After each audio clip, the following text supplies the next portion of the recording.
Bago natin simulan ang kwentong ito, shoutout ko muna yung mga nag-renew ng badge na sina Ten Cruz, Rica Poche, Gemma De Jesus, Erica Sheila Vizcara, Ena Gamboa Torres Payongayong, Sarah Jane Doromal, Percival Gonzalez, Criselda Buranday, Elizabeth Luigo, at kay Gerson. Maraming salamat po sa inyo. Simulan na natin to. Ang kwentong ito ay hango sa totoong buhay. Karanasan ito ng tiyahin ko at ng kaibigan niya. Naitago na lang natin sa pangalang Angelina. Taong 2007. Bawang, La Union.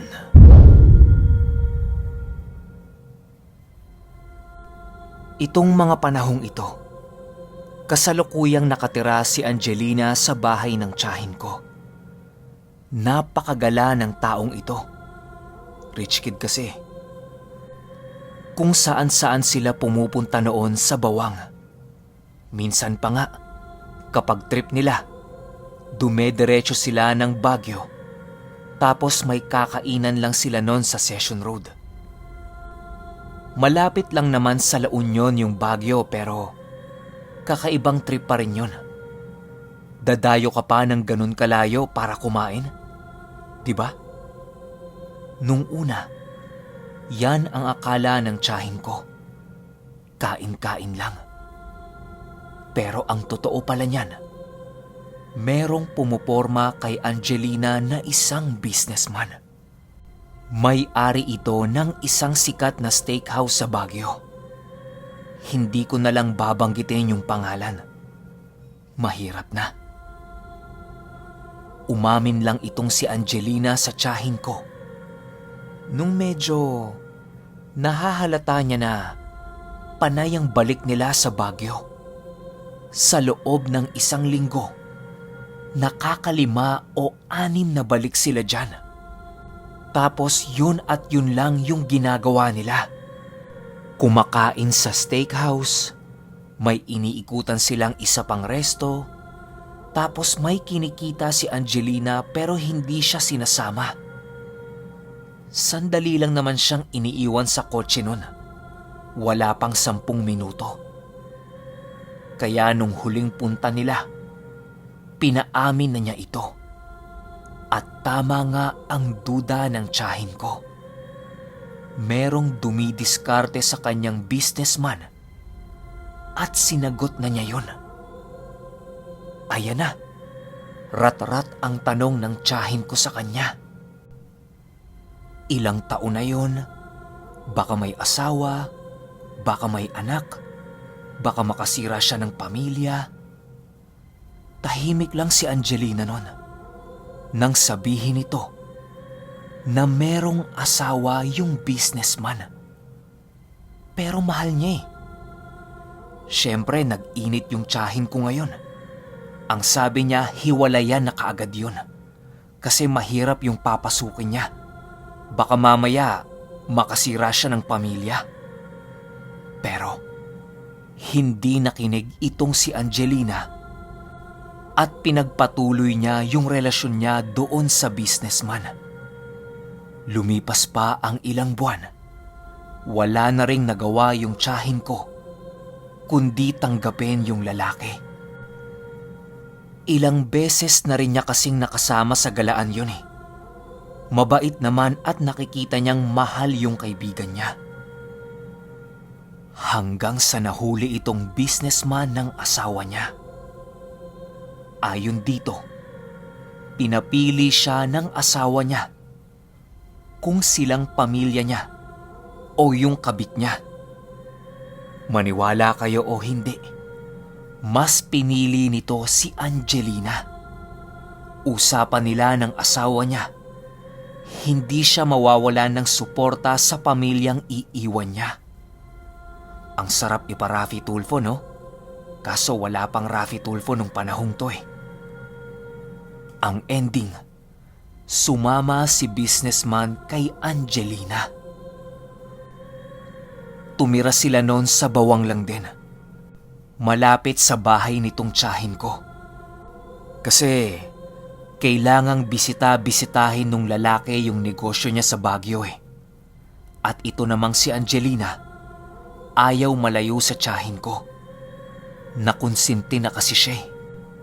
Nung mga unang araw, linggo, buwan pa nga ang inabot eh. Maayos naman ang pamumuhay ni Angelina kasama ng lalaki.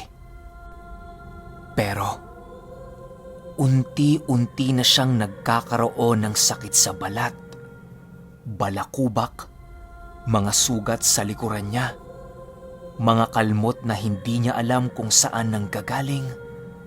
Basta ang weirdo na talaga. Lahat yon lumabas sa katawan niya paunti-unti. Partida, alagang-alaga ni businessman si Angelina sa katawan nito. Mula paa hanggang kadulu-duluhan ng buhok, ginagastusan ni businessman. Well-maintained kumbaga. Kaya nakakapagtaka kung saan nanggaling yung mga sakit niya sa balat na yon. Hanggang isang umaga, nagkwento itong si Angelina sa tiyahin ko na nung umalis si businessman papunta sa Baguio, iniwan siya nitong mag-isa sa bahay. Gabi yon. Dahil antok pa, natulog siya ulit. Nanaginip siya na may nakita siyang nakadungaw sa pintuan nila. Babaeng nakaitim, galit na nakatitig sa kanya. At meron itong hawak-hawak na patay na hayop. Dahan-dahan yung lumapit sa kanya. At bigla na lang merong isinalpak sa ari niya na kung ano. Ramdam na ramdam niya yung sakit kasi pilit na pinapasok nung babaeng nakaitim na yon yung hawak-hawak nitong patay na hayop sa ari niya. Hindi pa nakontento yung babae na yon. Hinawakan siya nito sa leeg habang paulit-ulit na bumubuga ng hangin sa mukha niya kasabay ng tunog na pag-umpog nung babae na yon sa ulo niya. Nagising na siya. Pagmulat niya ng mga mata niya, biglang bumalagbag yung pintuan ng kwarto niya at may naramdaman siyang gumagalaw sa bandang ibaba niya. Bilang madilim, hindi niya makita kung ano yon. Nung binuksan niya yung lampara sa gilid ng kama niya, biglang tumalon yung gumagalaw pero meron pa ring naiwan. Nanlaki ang mga mata ni Angelina nung nakita niyang mga dagang kanal yung nasa kama niya at wala itong tigil nang inangat-ngat yung suot-suot niyang panty. Napatili si Angelina at nagsisisigaw ito. Pinagsisipa niya yung mga daga pero pagtingin niya ulit, wala na yung mga yon. Sa takot ni Angelina, hindi na lang siya natulog ulit at tinawagan na lang niya si businessman hanggang sa makauwi ito ng bahay nila. Takot na takot siya nun.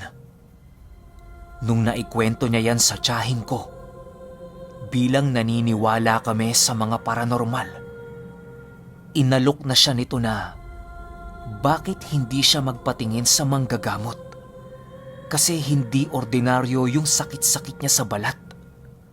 Wala ring masabi yung mga dermatologist tungkol doon.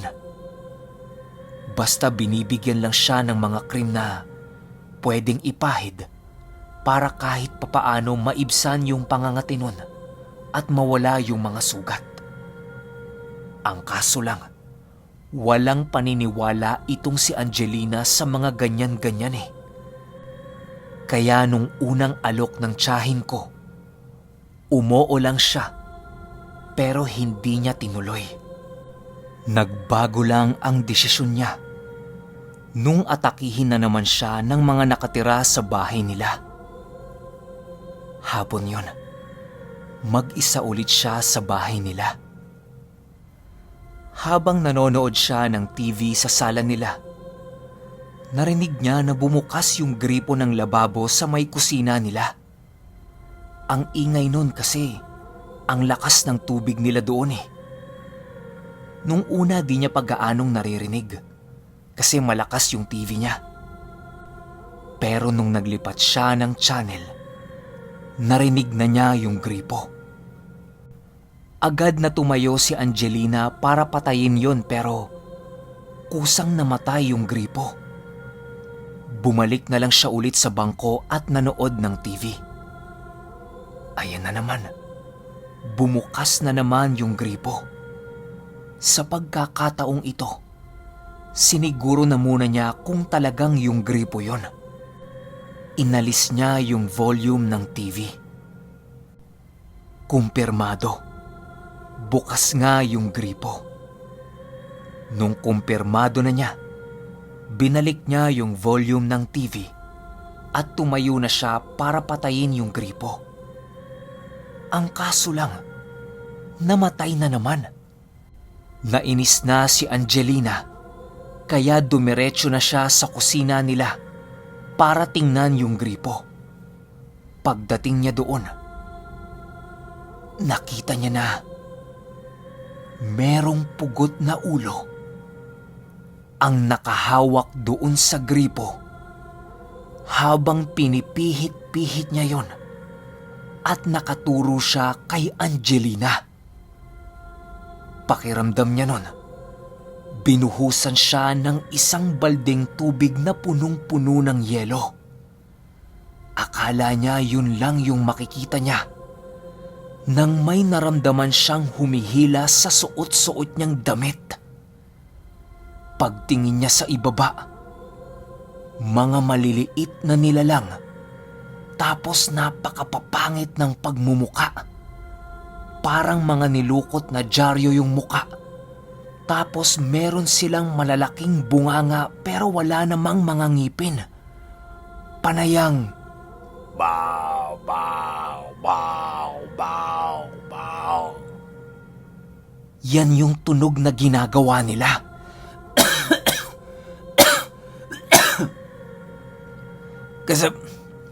Kasabay niyan, yung babaeng nakaitim na nakita niya sa kwarto niya, nasa gilid niya lang, habang meron itong hinihimas na bangkay ng isang napakalaking daga. Unti-unting tumayo yon hanggang sa yumakap sa kanya at panay ang bulong ng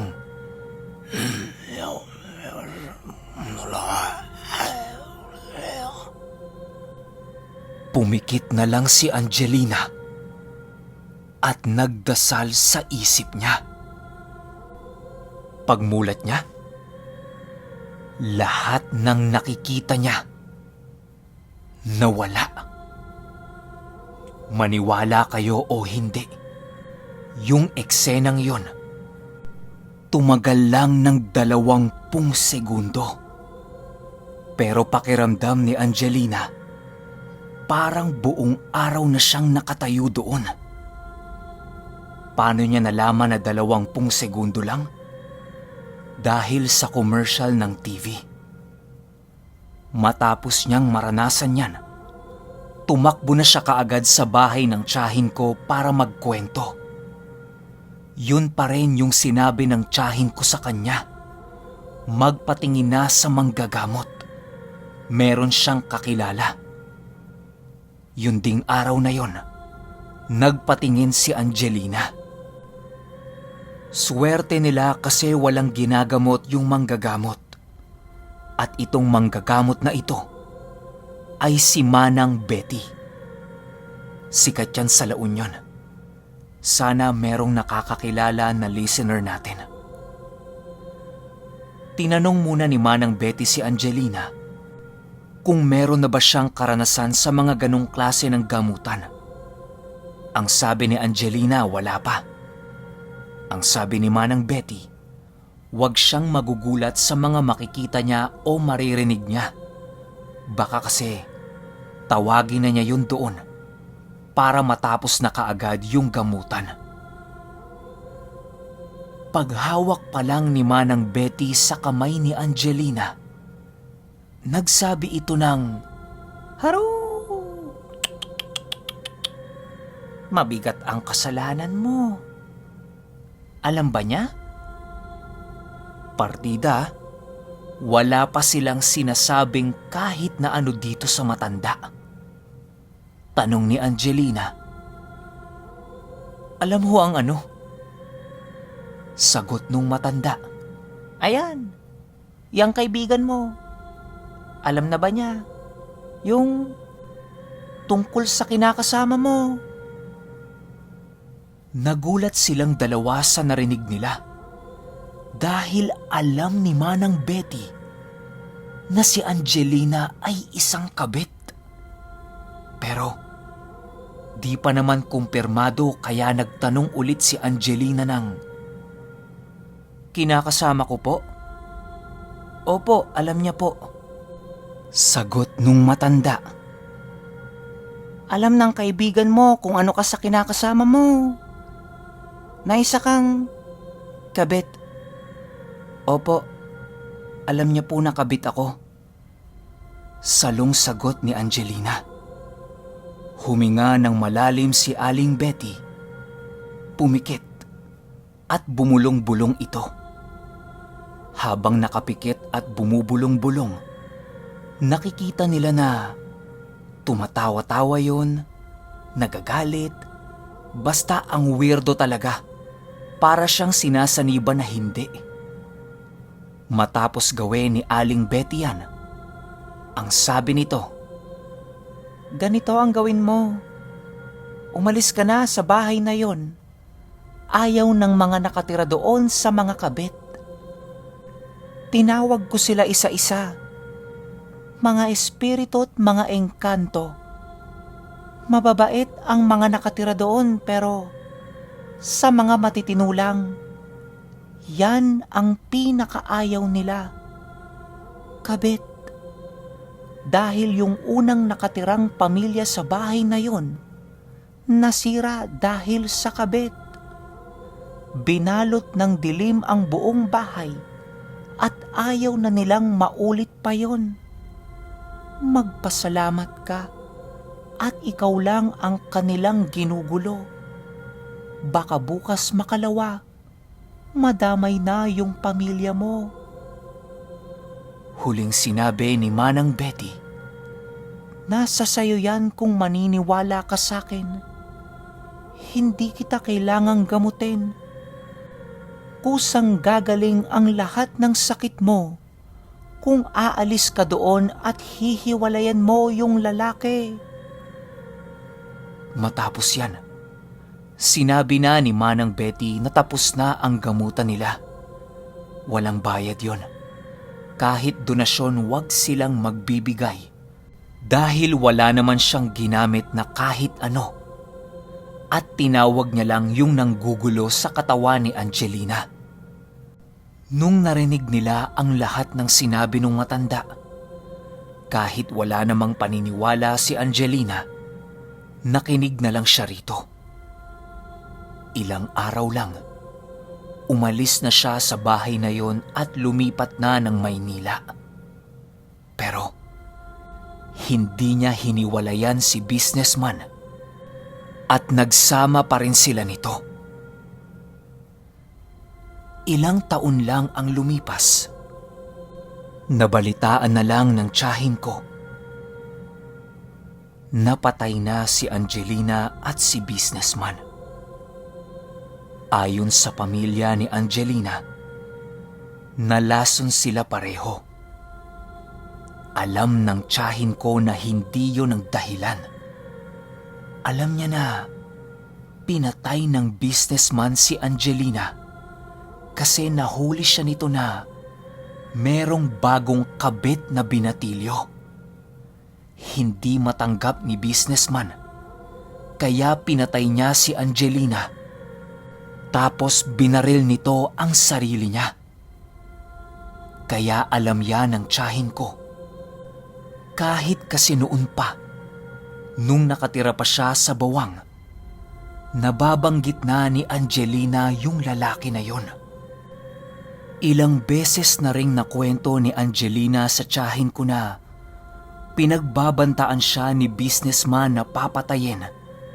O kung hindi man bantang papatayin siya, magpapakamatay ito sa harapan niya. In love na rin si Angelina doon sa binatilyo kaya hindi niya kayang bitawan.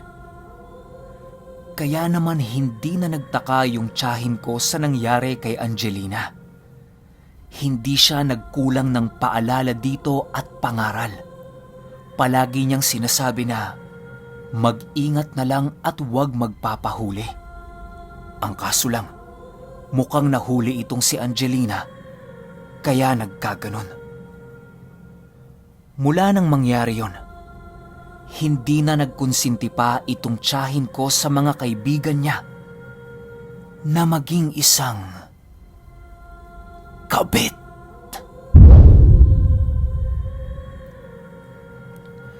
Okay, opinyon ko sa kwento. Magbibigay pa ba ako ng opinyon? Parang no need na, di ba? Ganito na lang. Share nyo na lang to sa mga kaibigan nyong merong kabit o sila mismo yung kabit para malaman nila kung anong pwedeng mangyari pagdating ng araw. Yun lang. Hanggang sa susunod na kwento. Salamat.